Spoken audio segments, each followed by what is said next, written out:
Hello, dear. How are you? I originally was prescribed prescription opioids for many years, and then with the loss of insurance and stricter regulations, it was easier just to, just get them up from somebody on the street. Megan DeFranco is among the 75% of opioid addicts that the National Institutes of Health, or NIH, says were introduced to opioids through a prescription. People don't choose to have this. I thought what I was using was, it was prescribed. The drug OxyContin once dominated the legal and illegal opioid market, but today fentanyl, most of it illegally produced, is behind most opioid-related deaths, according to the NIH. Johnny Bailey works for a group in Washington that provides help for drug users. It's called HIPS, which stands for Honoring Individual Power and Strength. Fentanyl now is essentially in everything. Over 90% of the overdoses that are fatal are fentanyl.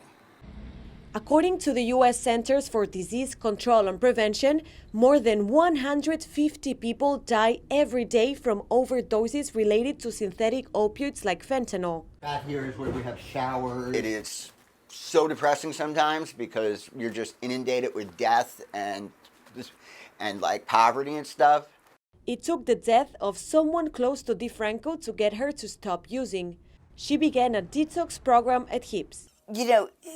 Recovery, I'm not going to say it was perfect because, you have the angel devil, but I was able to pull through. So, yeah, it took a few times, though. It took a few tries. But it is an epidemic, just like anything else. And, it's, education.